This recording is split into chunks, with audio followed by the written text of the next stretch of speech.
Evening ஸ்நாக்ஸாக நான் இட்லி மாவு போண்டா தான் நான் பண்ணியிருக்கேன். இதுக்கு வந்து சைட் டிஷ்ஷாக தேங்காய் சட்னி, ஆனியன் சட்னி, புதினா சட்னி என்ன வேணாலும் எடுத்துக்கலாம். அது உங்கள் இஷ்டம்தான். நான் இட்லி பொடி தான் நான் எடுத்திருக்கேன். என்ன அளவுக்கு கிறிஸ்பாக அது உள்ளே பாருங்கள், செம்ம சாஃப்டாக சூப்பராக இருக்குது. இதை சாப்பிட்றதுக்கு அவ்வளோ சூப்பராக இருக்குது. இதை நீங்கள் செஞ்சு பார்த்துட்டு எப்படி இருந்ததுன்னு எனக்கு கமெண்ட் பண்ணுங்கள். அவ்வளோ நல்லா இருக்கும். இது டீ டைம் ஸ்நாக்ஸாக நம்ம வந்து இந்த போண்டா மெதுவடைலாம் பண்ணுவோம். அதெல்லாம் பண்ணிங்கன்னா அது ஊற வைக்கணும், அதை உளுந்த ஊற வச்சு அரைச்சி பண்ணணும். இது அப்படிலாம் கிடையாது. வீட்டில் பழைய இட்லி மாவு இருந்தால் கூட சட்டுன்னு இதை செஞ்சிடலாம். இதோடைய ரெசிப்பியை என்னுடைய சேது சித்ரா கிச்சனில் நான் சொல்லியிருக்கேன். நீங்கள் போயிட்டு பாருங்கள். இது எப்படின்றதை நான் சொல்கிறேன். இப்போது ஒரு கப்பு வந்து இட்லி மாவு. இது வந்து பழைய இட்லி மாவு, நேற்று அரைச்ச இட்லி மாவு தான் நான் எடுத்திருக்கேன். 1/4 ஸ்பூன் வந்து ஜீரகம், இஞ்சி வந்து ஒரு அங்குலம் தான் குட்டி குட்டியாக நறுக்கி போட்டிருக்கேன். வெங்காயம் ஒரு மீடியம் சைஸ் ஆனியன் தான் நான் கட் பண்ணி வச்சுருக்கேன்.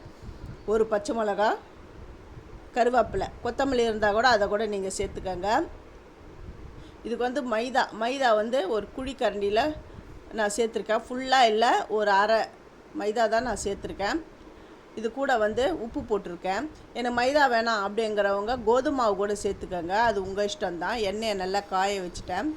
அந்த மாவில் நல்லா பீட் பண்ணி எடுத்துகிட்டு வந்துட்டேன்.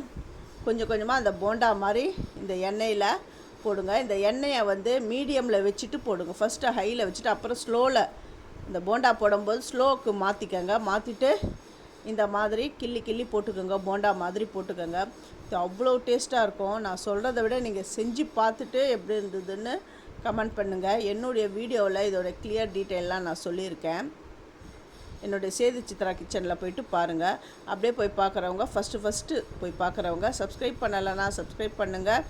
ஆல் என்ற ஆப்ஷனை தொடுங்க.